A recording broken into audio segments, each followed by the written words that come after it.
Hello? Oh, hi. Is that you, Jennifer? Hello? Hello?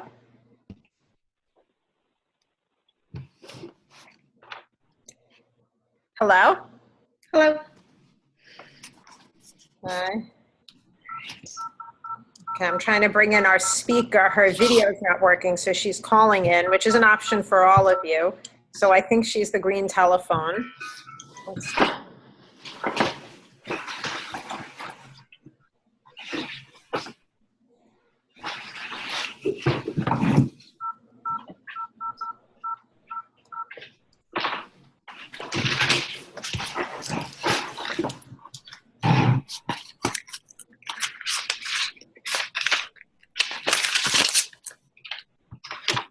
So you'll notice, just kind of, we're still, our speaker's trying to, she's going to be calling in. So you're going to see a telephone in a minute. But if you're up there already, just take a look around. It's kind of cool. You only see 4 of you at the top and then one big picture on the main screen. But if you scroll, you can see other classmates. So I notice a number of people don't have their video on, which is fine. But if you scroll over, you can see their name. And everyone can take a minute and just get comfortable. See how you can mute and unmute yourself. It's better if everyone stays muted. I'm going to even mute while the speaker's talking, or else you get feedback. But when you want to talk, you should, of course, unmute yourself. There's also a way to raise your hand. And as soon as you raise your hand, you move to the center. So someone just want to try raising your hands. It's on the bottom somewhere, just so we can all see what it looks like. And then the speaker or I will know to acknowledge you. So now it says Henry Barr raised his hand. Thank you, Henry. So, you know, it pops up right on the bottom. So that's a good way to, you know, ask a question, because I really do want it to be interactive. And, you know, Jennifer has a lot to say, but she also wants to respond to your question. Is that you, Jennifer? 202-467? It is. Oh, great. I'm on my phone. Okay, wonderful, wonderful. Okay. So it's 4:30, so we might as well get started. I'm not sure everyone's there yet, but people are getting acquainted with this. I want everyone to know I am recording it, so I can post it for those who can't be there. So I hope that's okay with everybody. Certainly, if you don't want to speak, that's your right. Just don't speak. You don't even have to turn on your video. So it is being recorded. And I'm really excited to have Jennifer here, because she is one of the most brilliant people I know. I also wanted to let you know she is a trained social studies teacher from NYU, so she understands the issues related to teaching as well. So I have a PowerPoint that I'm going to share, which has some questions. Okay, there we go. So we welcome Jennifer.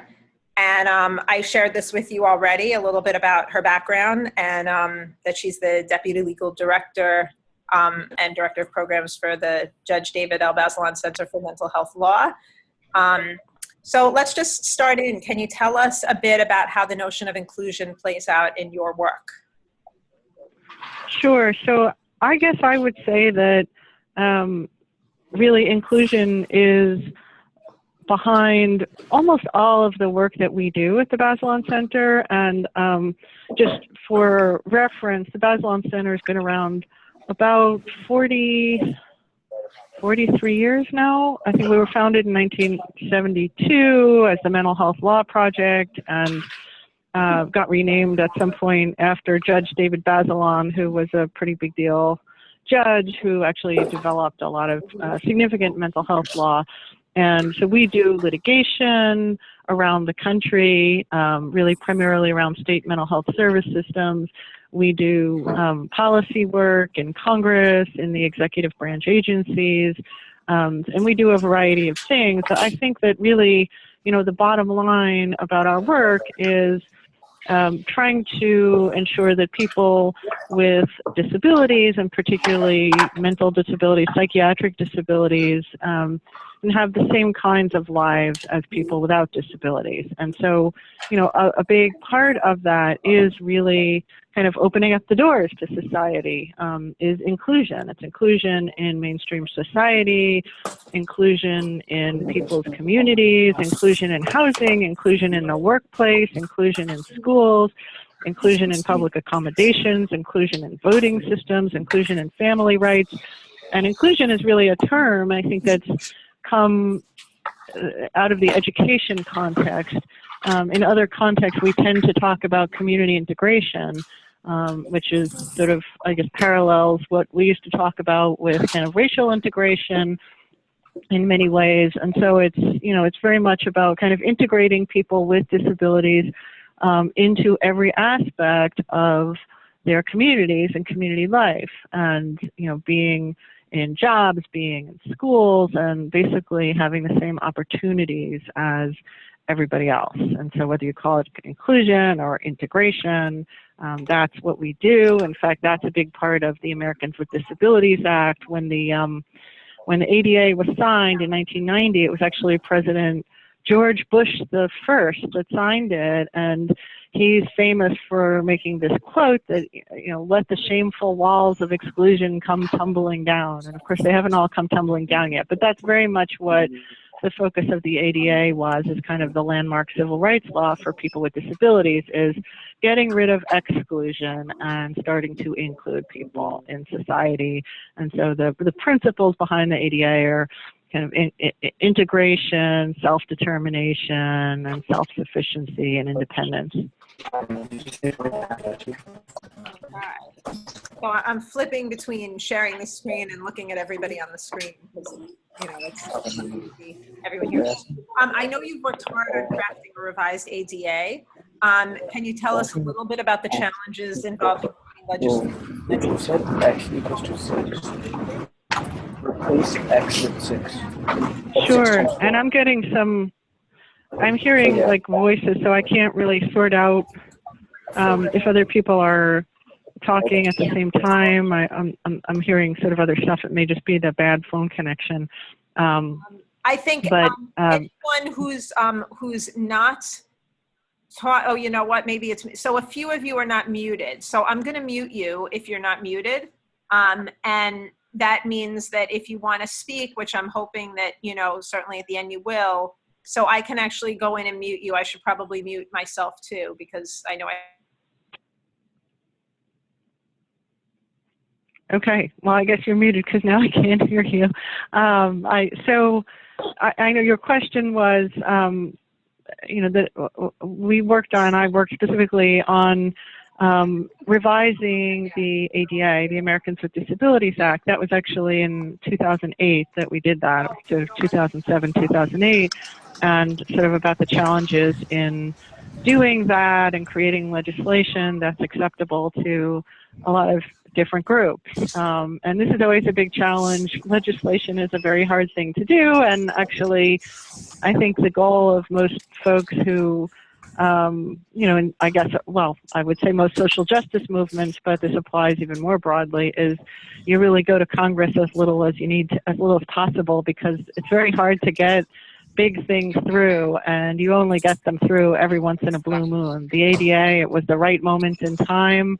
That had been a long time coming. There were basically several decades before that people had sort of fought for, disability rights to be included in other civil rights laws, and it didn't happen. There were sit-ins with hundreds of wheelchairs in executive branch agencies, and this movement has been around for quite some time, and the opportunities are slim to get really good legislation. So, when the time is right, people sort of spend a lot of energy, and it's very difficult you can't keep going back to Congress every time you have a problem, because they're not going to fix everything that you have a problem with. And so usually, you spend a lot of your time either in the courts, trying to get them to interpret what Congress has said, or in the executive branch agencies, trying to get them to interpret what Congress has said.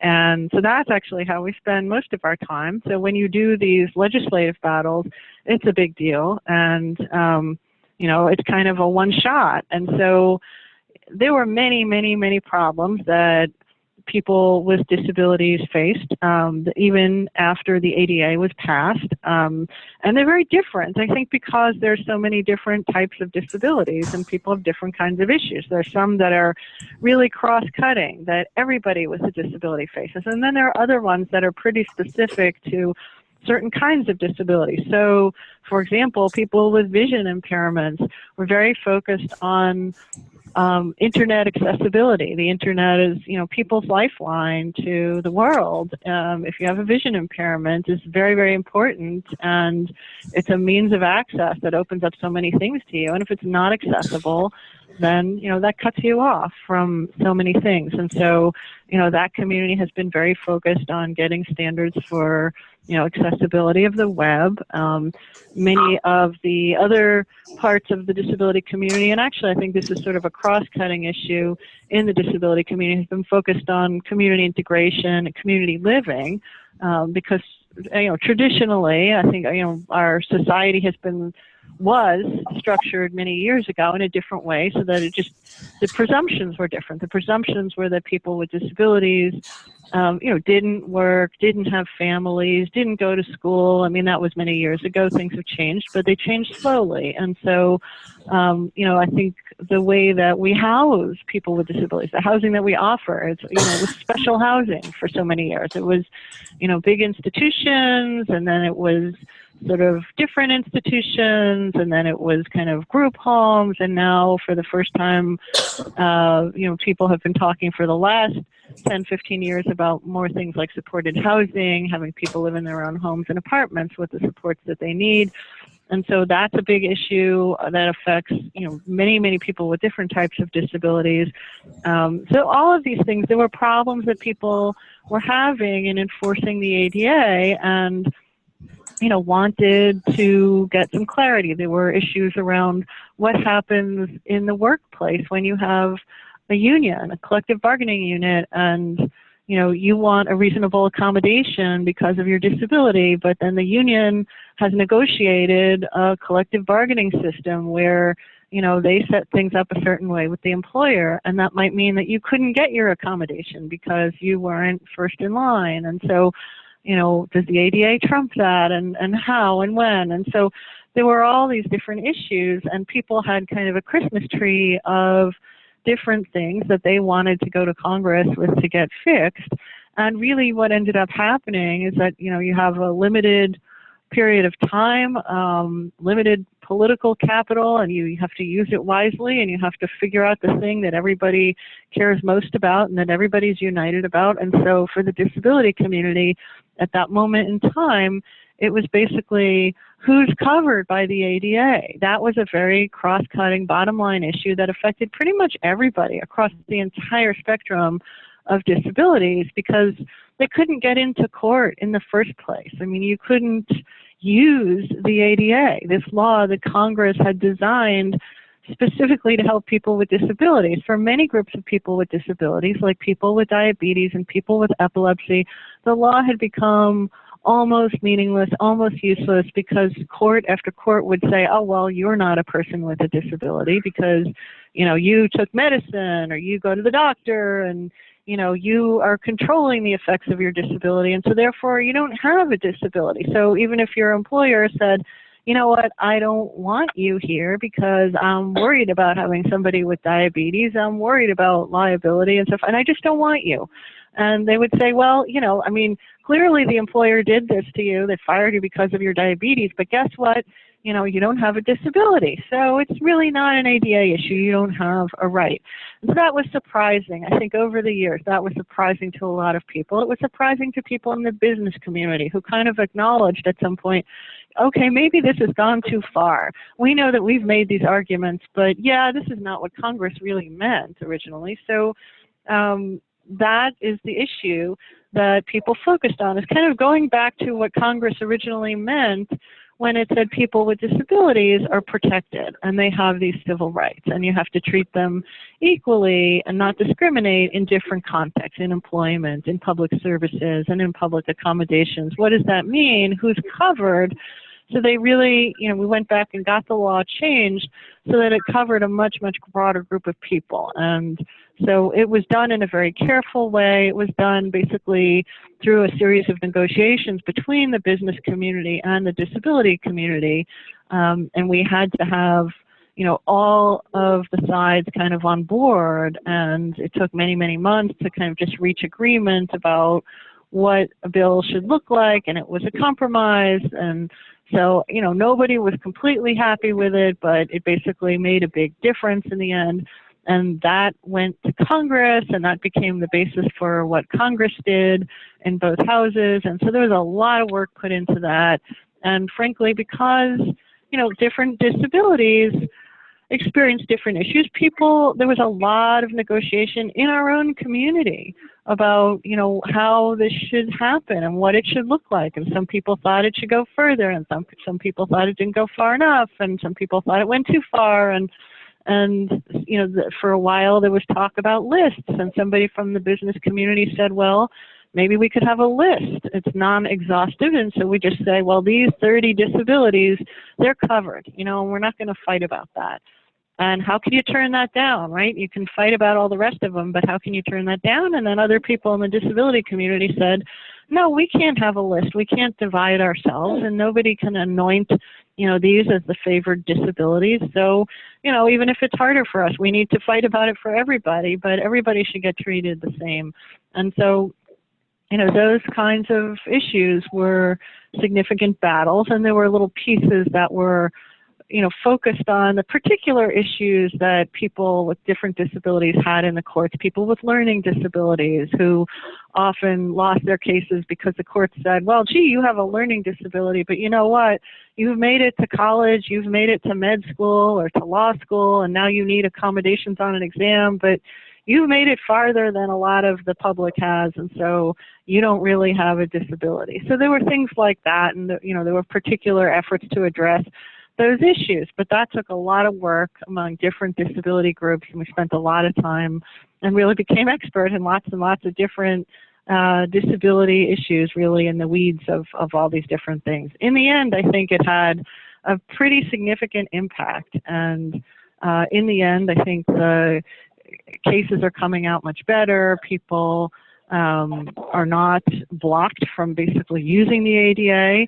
They don't always win, but it's a much fairer system, and basically people get their day in court and they have an opportunity to challenge the ADA, and the issue is not, you know, all about whether they fit in the box and whether they're covered as it used to be, and it's much more about, was there discrimination?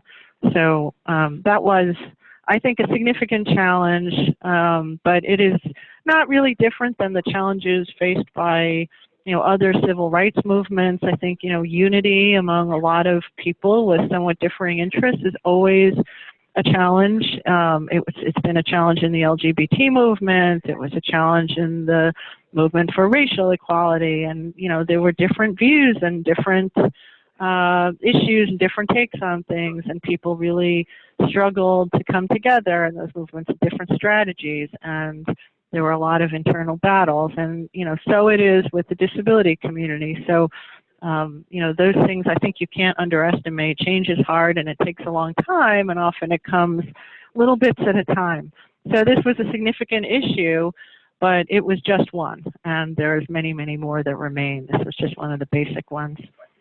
So I'm switching the order a little because I think you kind of answered a little bit, although or should we go back and address, I guess it turns on the definition of this disability, I guess, which I don't know if you want to address that at all, because I'm not sure that everyone understands the implications of that. Like how do we define a disability? And I guess what you're talking about is that people weren't qualified under the ADA if their quality of life was high enough so that they didn't really appear disabled, but in reality, they did have a disability. So I'm wondering if you want to mention that, and then maybe we can you've already addressed a little bit some of the barriers to greater inclusion of those with disabilities in terms of, the blinds and the internet, but maybe you want to elaborate a little on that.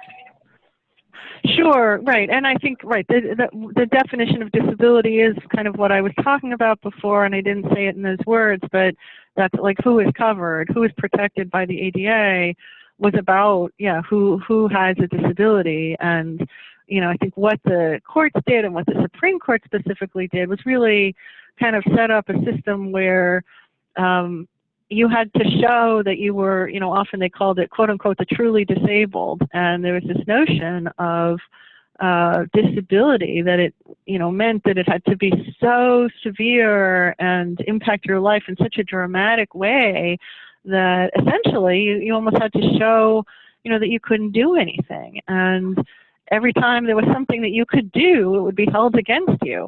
So, it becomes a little bit ridiculous because people with disabilities have many capabilities and they can do many, many things. And that doesn't mean that they don't still have a disability. But, it was kind of a notion of disability that almost came from disability benefits, where it's a very different notion, it's a very different scheme with a very different purpose. And for disability benefits like Social Security, disability and SSI, that's much more about like can you work at any job in society, and if it's a pretty hard thing to show that you have a disability for that purpose. And so I think that was really more akin to what these judges were thinking that a disability was for purposes of the ADA and non-discrimination.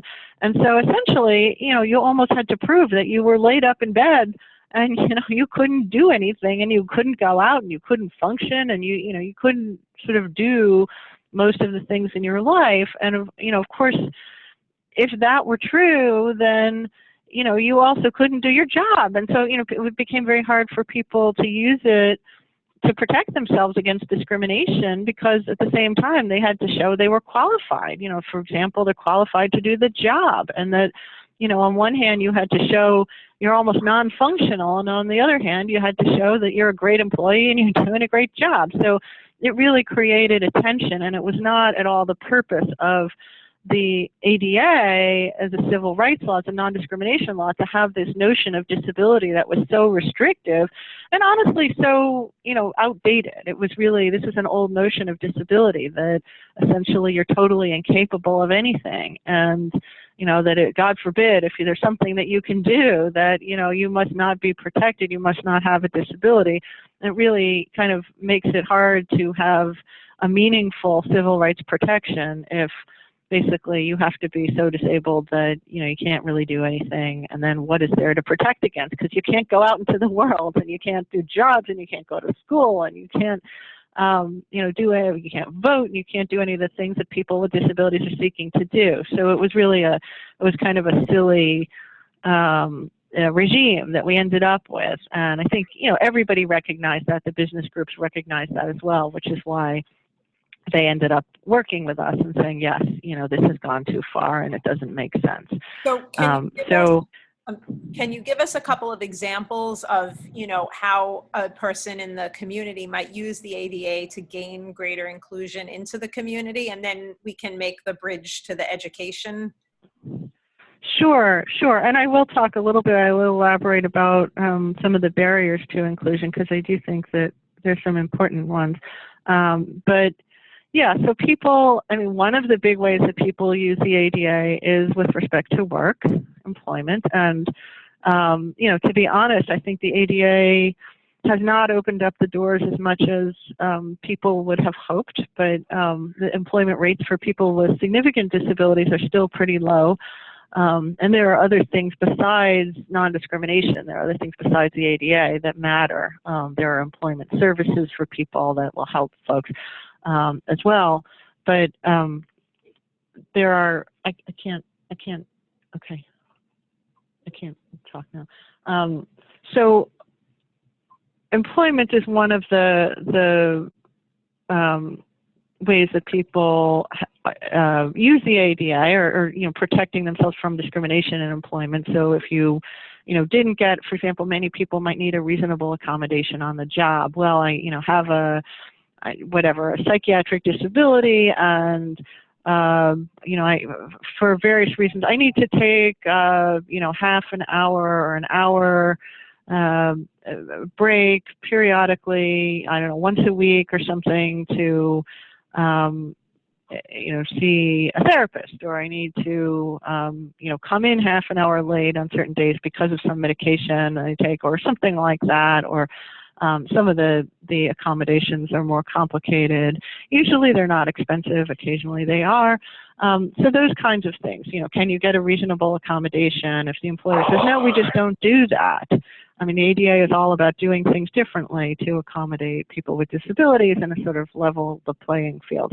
So that's one context. Another context is sort of where people live. This is where we spend a lot of our time with the ADA.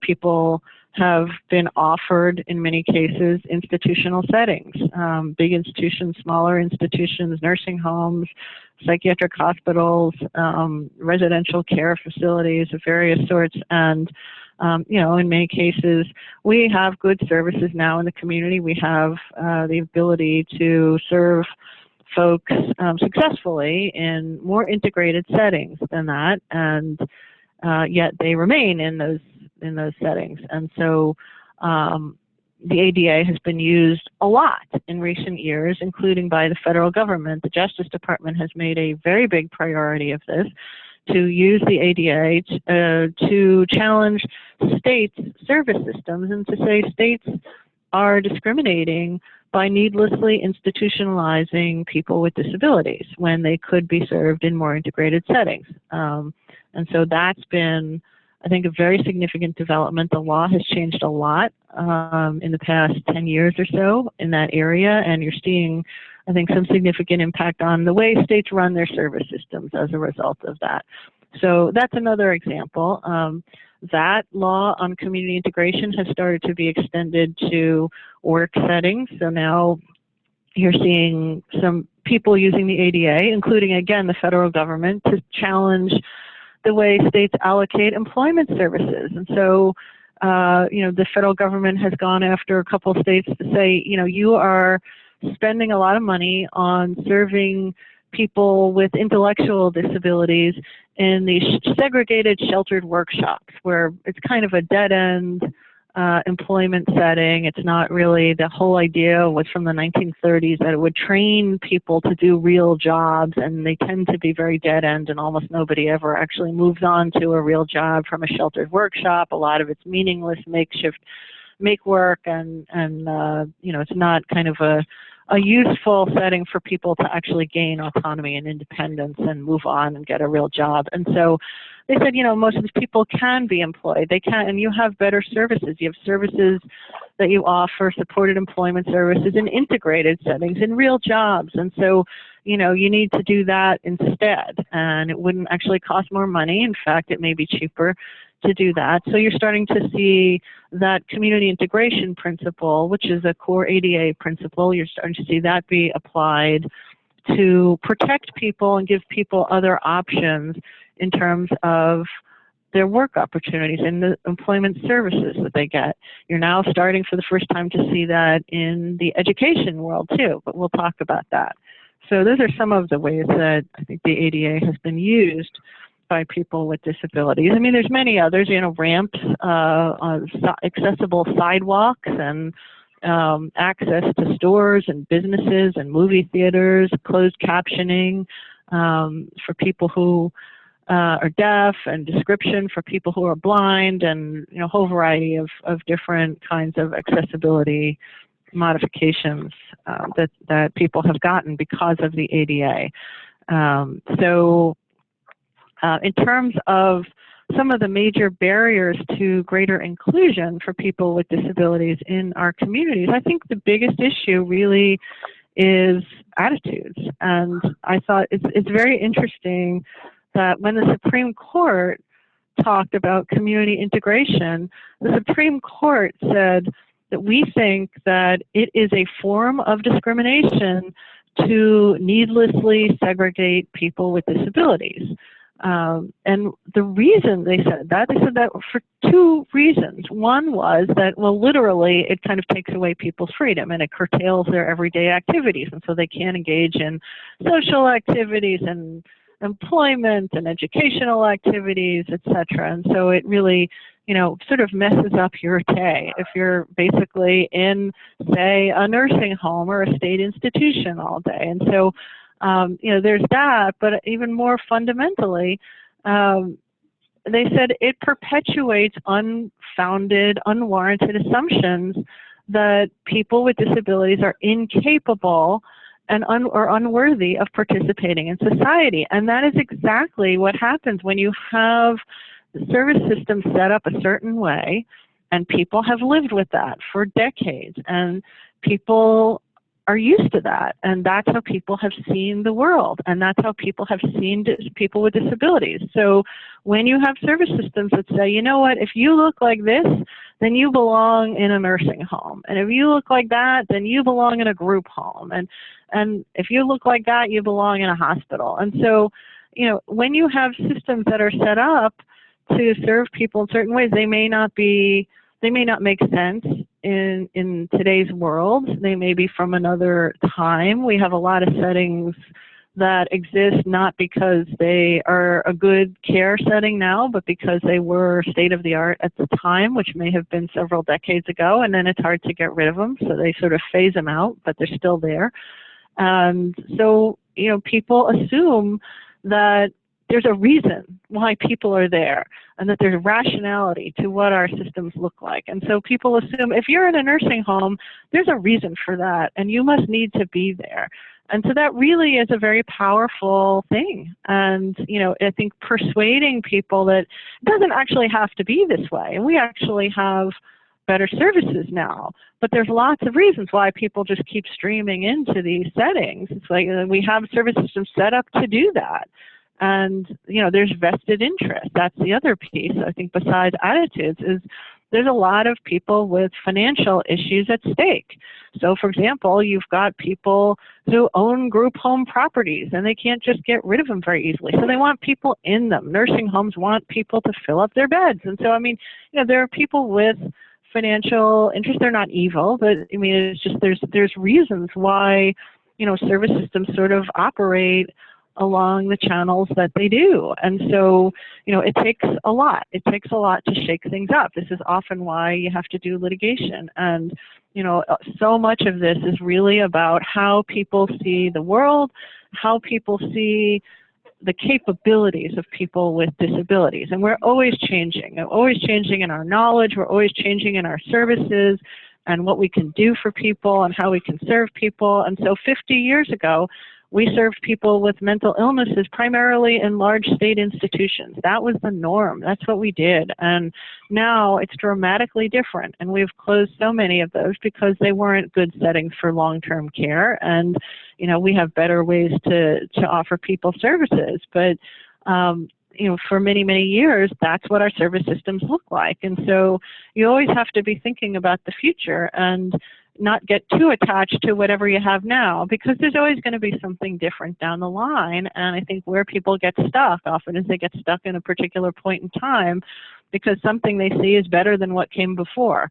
But that doesn't mean that, you know, that's it for eternity. And the more that people get stuck in, you know, different ways of seeing things and can't kind of evolve with the times and evolve with, you know, how our technologies are evolving and our services are evolving, the harder it is to change systems. And systems change is very hard. You've got big kind of lots of complicated entities with lots of different players that interact with each other. And so to really get service systems to change, act a different way, to treat people a different way, it's not such an easy proposition. And to shift money around and to change the way you do things, to change the way you assess people, to change your criteria, it requires a lot of work and often a lot of leadership to say we're going to do things in a different way now, and that's often hard to come by. So I think that is probably the biggest barrier to greater inclusion of people with disabilities. It really is attitudinal.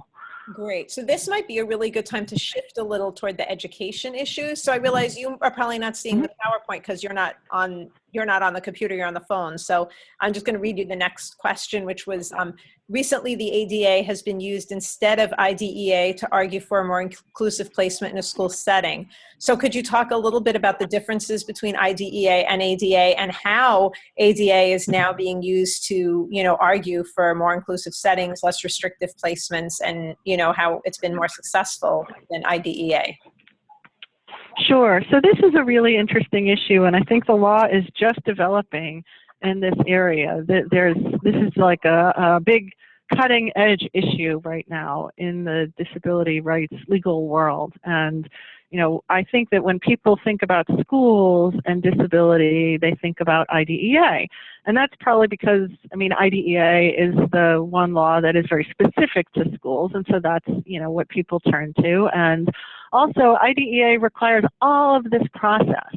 There, you know, it sets up a system where you have these IEPs and individualized planning, and you have due process hearings, a process for, you know, families to register complaints if they don't like the IEP, and you know, for school systems to identify goals and what the services are to achieve those goals, and you know, a lot of different kind of procedural things that have to be done, and functional behavioral assessments and behavioral intervention plans and all of that. So there's like a lot of steps that, you know, families can take advantage of, things that you can do, things that the school has to do. And so, you know, that's really, I think, the world that people live in. That practical stuff is like, well, we have to get an IEP, and I want to be at the IEP meeting, and I want to advocate for these services, and, you know, this is a goal, or this goal doesn't really make sense for my kid, and, you know, this is,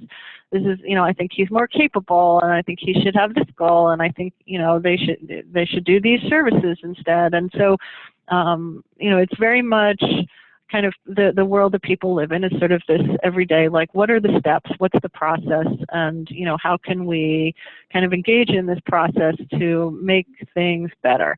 And the ADA is more a law that, you know, you have to go to court and file a lawsuit. So that's a very big deal. Sometimes you can file a complaint with an administrative agency, but then it takes a long time. A lawsuit also takes a long time. So it could be years, it could be 10 years. The kid could be out of school already by that time. These things move slowly. So it's, you know, it's, I think, a very important mechanism, but it's not one that people think about because it's not sort of the everyday occurrence. The everyday occurrences are much more about the IDEA. But I think the IDEA is sort of, a lot of it is about process. And, you know, the Supreme Court has actually pointed out that there's not as much there as there might be on some of the substantive issues. And so, and frankly, you know, the Supreme Court has not, there's a leading case in the Supreme Court about the IDEA. It's called Rowley, and it was from the 1980s. I think it was from 1982. So it's been around for a long time. And it really sets out you know, what what it means to have a free, appropriate public education, which is what your IEP is supposed to be aiming towards. And it didn't say very good things. I mean, it was Justice Rehnquist who wrote the opinion. It was a fairly conservative decision, and basically it kind of said, well, this is really not about maximizing kids' potential. And I think the plaintiff in Rowley was a girl who was deaf, and frankly, you know, she got some accommodations, but she didn't get all the accommodations that she could have used. And basically the court found that she was doing pretty well. She was doing better than a lot of her fellow students, and she was keeping up, and she was better than average, but she was not picking up nearly what she would pick up if she weren't deaf. And so, you know, there was this big disparity between what her potential was and what she could achieve, because she wasn't getting kind of the accommodation she needed to really, you know, maximize her potential. Even though she was smart, she could do pretty well despite her disability. And so Rowley basically said, well, you don't get equal opportunity. The IDEA is not about equal opportunity. It's not about maximizing potential for students with disabilities. It's really just opening the doors of the schools to kids with disabilities. And they pointed out that, you know, in the past, when Congress passed the IDEA, it had noted that in the past, you know, kids with disabilities had been wholly excluded from schools by the hundreds of thousands, and, you know, it was really terrible. And so they basically said, look, there was this terrible problem before, and Congress was trying to fix that, and they were just trying to get these kids into school in the first place. They weren't trying to maximize their potential. So, you know, it's a very sort of low standard, and basically the Supreme Court ends up saying, well, you know, we think that basically what these kids are entitled to is some educational benefit. Now, you know, if you talk to any parent about what they want for their kid, it's probably something more than some educational benefit. And so, you know, it was not a great standard. That said, I think that, you know, that the courts have really been in different places about that. And, you know, some courts have really interpreted it as a much higher standard and have, you know, required more meaningful things. Other courts have not. And in fact, just a couple of days ago, there was a new decision saying from one of the federal appeals courts saying, no, it really just means some educational benefit. It doesn't mean a meaningful benefit. It just means some benefit, period. And there was a similar decision back in August this summer. So, I mean, there's some law out there that's really not all that helpful to kids with disabilities. It's certainly, you know, not what we would aspire to for our kids. And it just makes it seem like, you know, kids with disabilities are just a burden. And, you know, how much do we have to do for these kids, as opposed to, you know, how can we help our kids be what they can be? And, you know, that's what we think of for kids without disabilities. How can we maximize their potential? And so it really has been a little bit frustrating. I remember that Diane came to me at some point about her own child and said, you know, I read this law. I've got all these books about the IDEA, and I did my research, and it says here that, you know, the IDEA requires that kids be served and educated in the least restrictive setting, the least restrictive environment. And, you know, why can't I get that? Doesn't it mean that? And I said, well, yeah, but it's really complicated, actually, because of how the courts have interpreted that. So, I think that one of the reasons that people are starting to turn to the ADA is because the ADA is all about equal opportunity. That's the whole frame of the ADA. It's equal opportunity. The Supreme Court explicitly said IDEA does not require equal opportunity. And so I think, you know, people see an opportunity here and, you know, have been starting to press this issue and say, well, you know, the ADA also applies.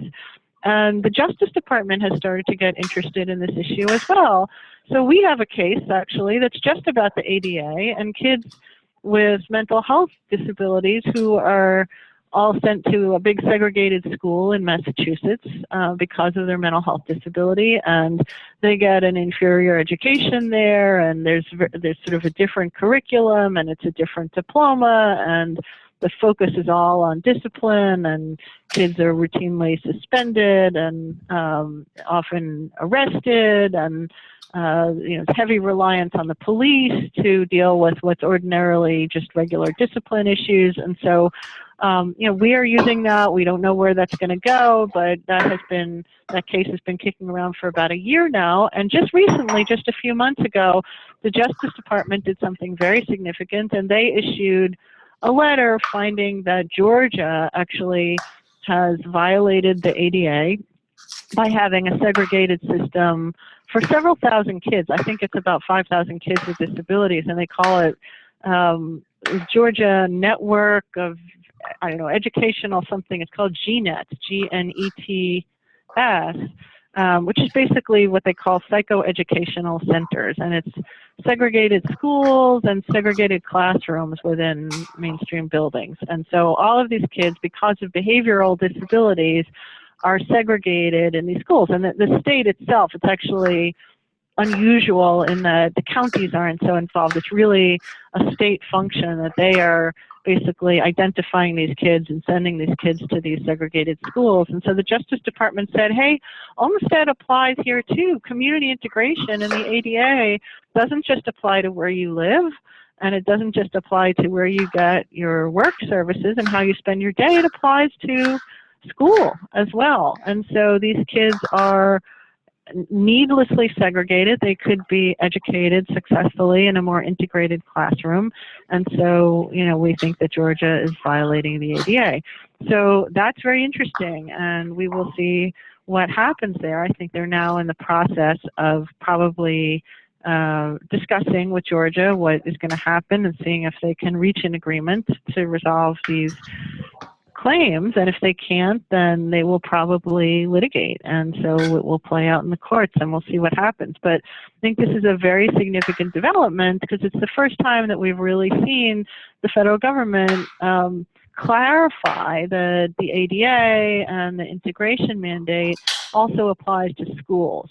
And so they did that as partly an integration issue, but frankly also it's also apart from the integration issue, just about equal opportunity. And what they said, and what we've said in our case, is that, there are a set of services that these kids need that they're not getting.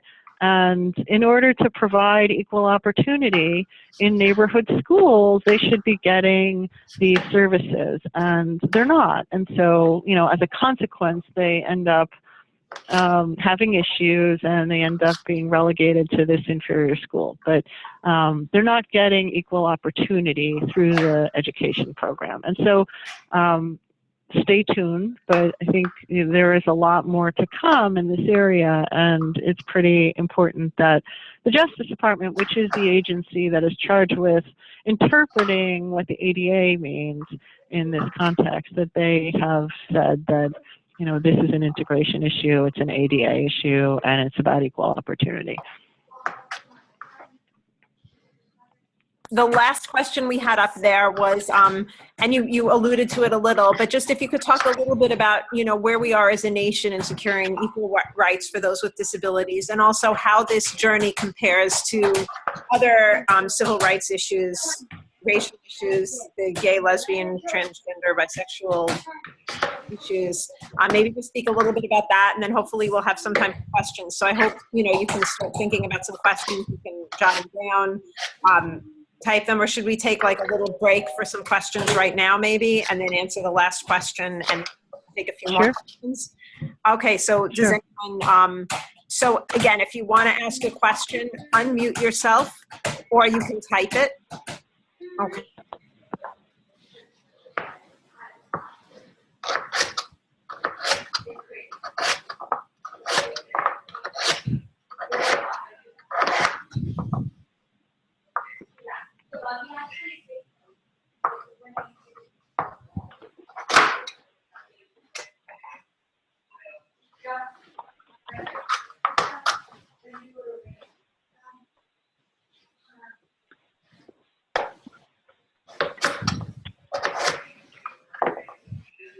Questions? Nobody has questions?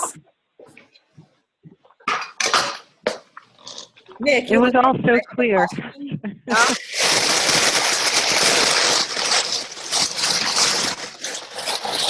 Does anyone want to?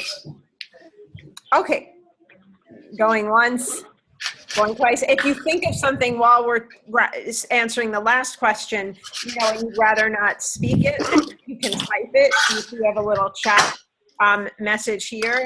You can say,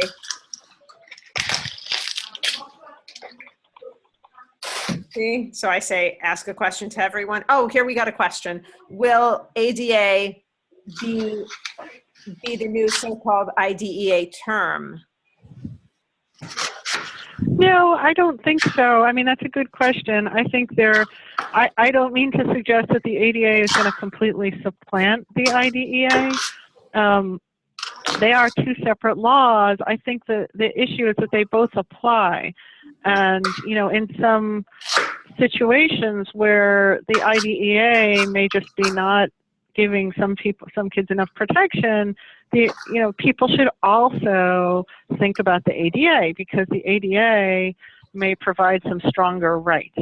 But, you know, as I said, the IDEA has all of this process, and frankly, on a day-to-day basis, that's a lot more useful to most parents. If you say to, you know, families, well, you know, sure, you can go file an ADA case, you know, and go find a whole lot of other families and do a big class action, it's probably not going to happen. And it's expensive, and it's complicated, and it takes years, and your kid may be graduated by then. And so, you know, I do think it's an important issue, and there are families who are engaged in that right now, including, you know, the families involved in our case in Massachusetts, and the families involved in the Justice Department's matter in Georgia. And, you know, I think those will make a big difference. They may take some time to resolve.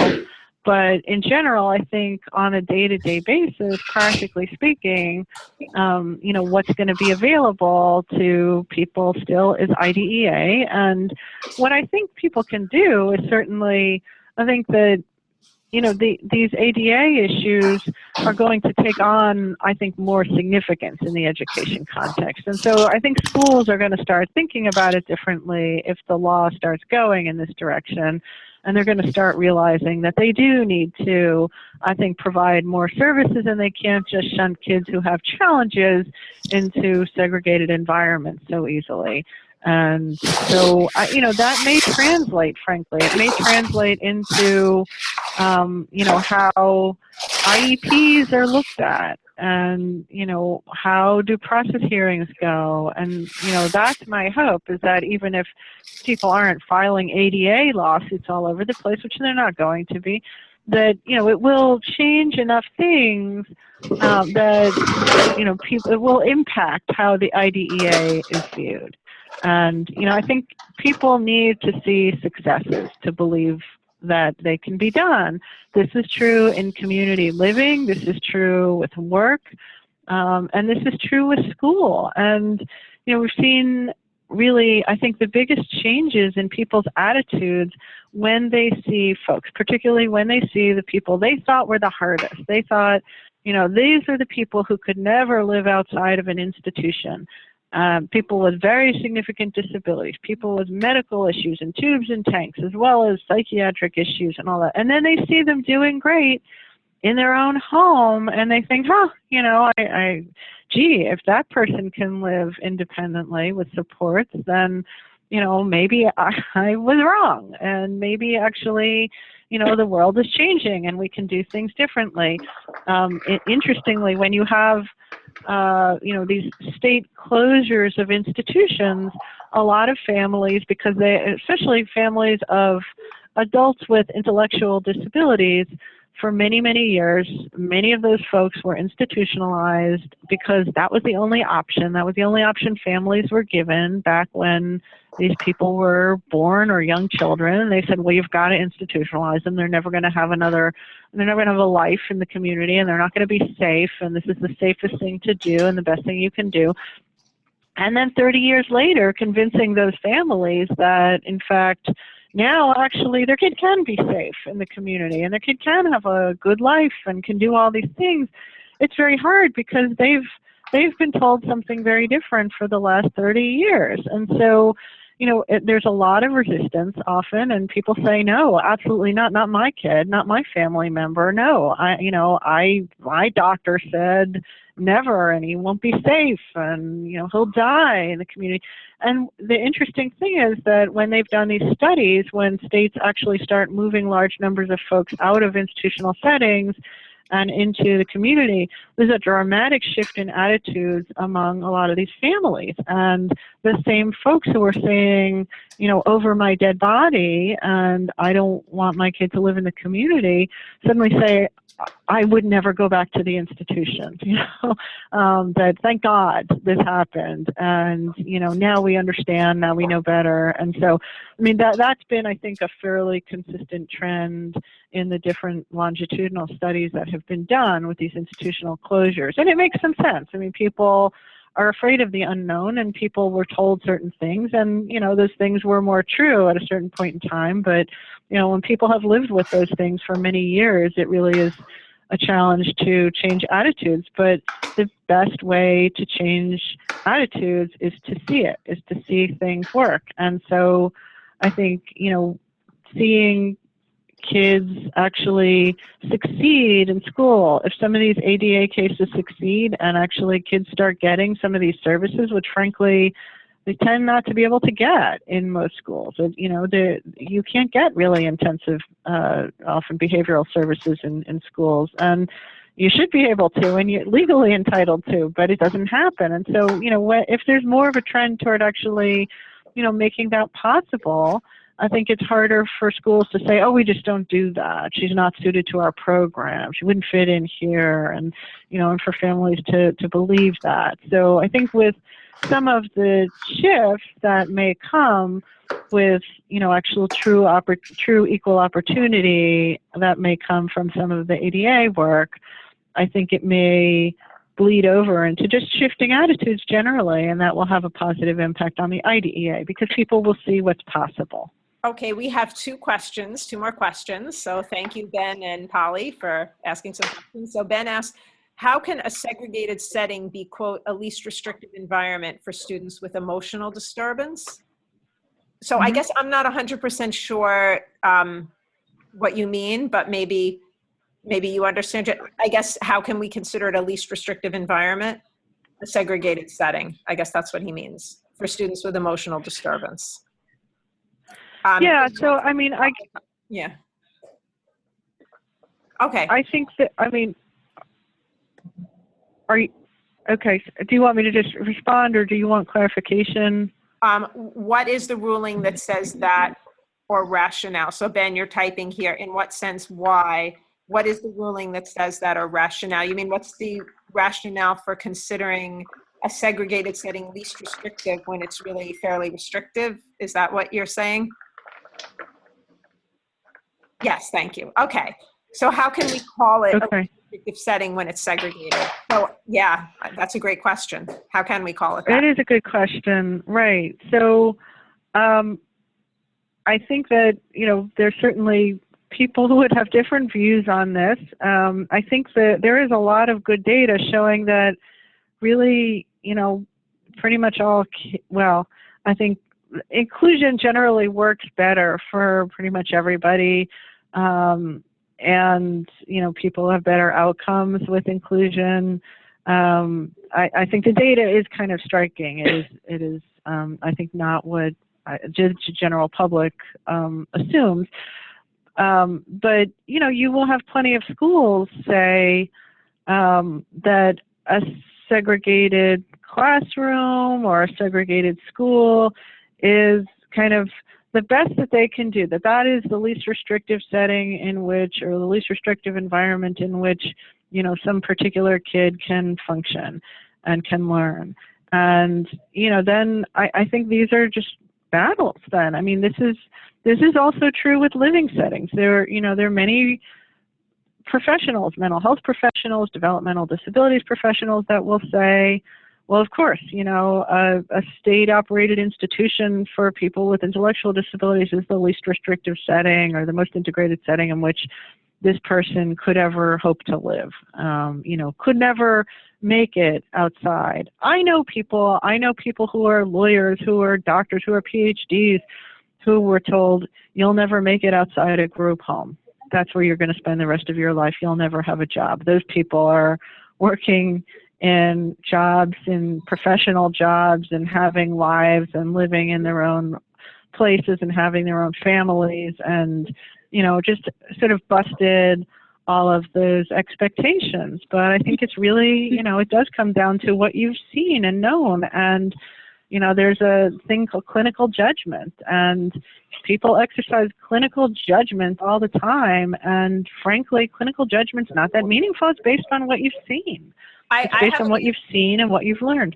I can answer this also from my own experiences with my son. It's all relative. So at our first IEP meeting heading into kindergarten, I wanted him in a general ed class. That to me was the least restrictive environment. But then the school psychologist from the Board of Education explained to me that, she really saw him in the special ed district in District 75. So relative to that, the least restrictive environment was a self-contained class in a local school, because really she thought he belonged in another district, bused to a school that only had kids with disabilities. So relative to that, this was the least restrictive. So there's always something more restrictive. If you're bused to a separate school, more restrictive would be going to a residential center. So I guess it's always a little bit relative. Well, that's right. And I think, interestingly, one of the cases that we did a number of years ago, which was about living settings, the ADA doesn't say least restrictive environment. It says most integrated setting appropriate. And it's sort of the same idea. I think most integrated is a little bit broader than least restrictive, because, you could be it's more positive. Not restrictive, but still not integrated. You can still be segregated even if you're not restrictive. But anyway, but it's the same general idea. And, really one of the big issues in the case, and this is generally, I think, how people think about this in the world, is that does most mean most? The most integrated setting, does it just have to be more integrated than some other setting?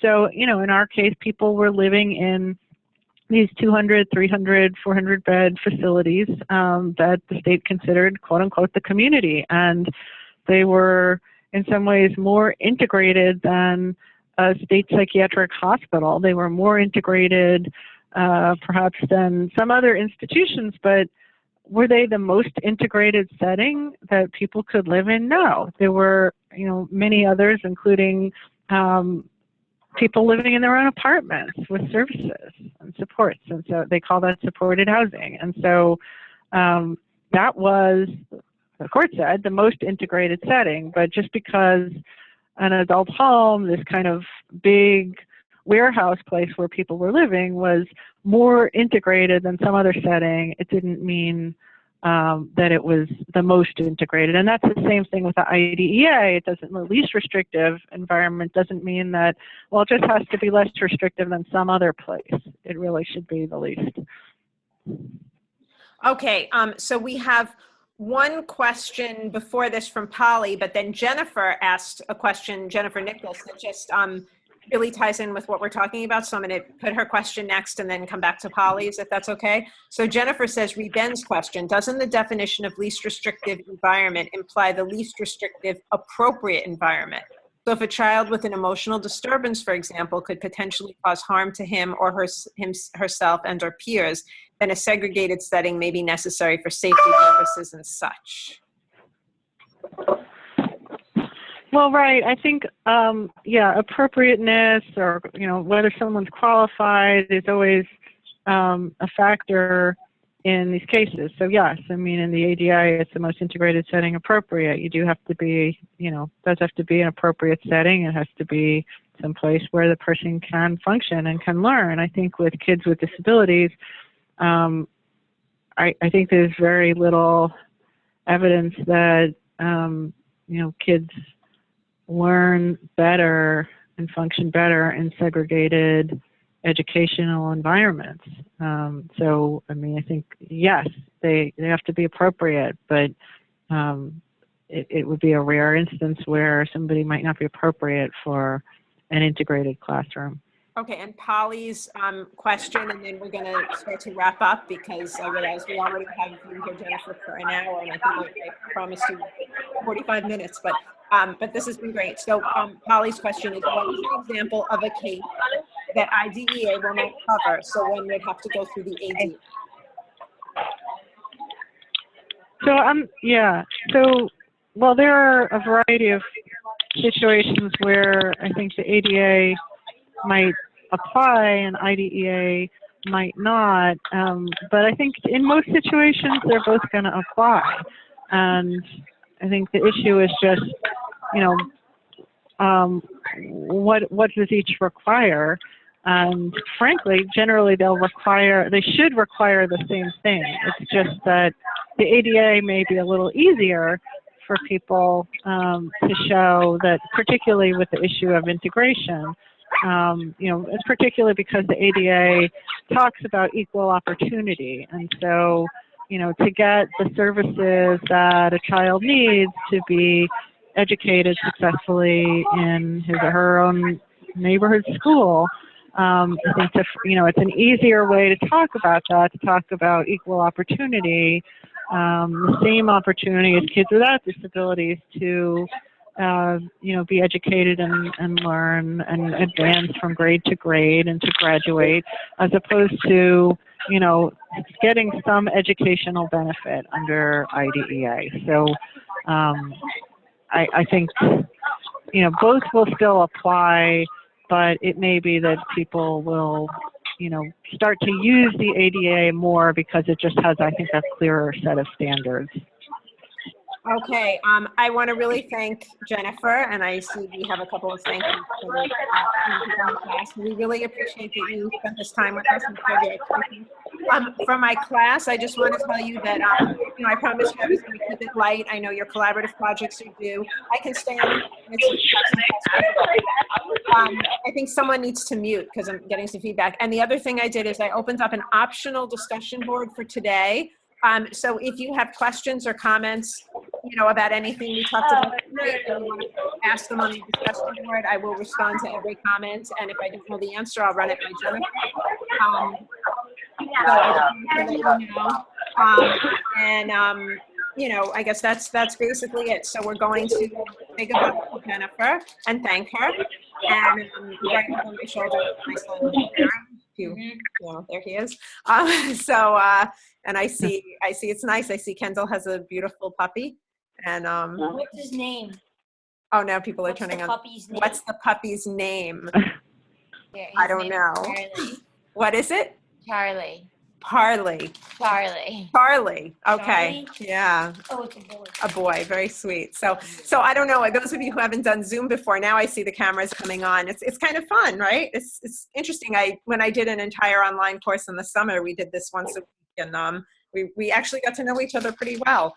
It's nice just to know that this technology exists. So, as teachers, if you want to bring in a speaker, like I couldn't afford to pay Jennifer to fly from Washington, D.C. to come and talk to the class, but this was easier. I could say, is there some day where you have a half an hour free, so you can think about who or who you may be able to ask, I'm just checking the chats here to see if there's any other questions. You can think about who, you can even ask someone you don't know to do a favor, come in for 20 minutes, speak to your class about some topic you're studying. If you're studying physics or astronomy, you can, call up a division of NASA. There are actually places where they do educational outreach, and this is a nice way to bring the outside into your world.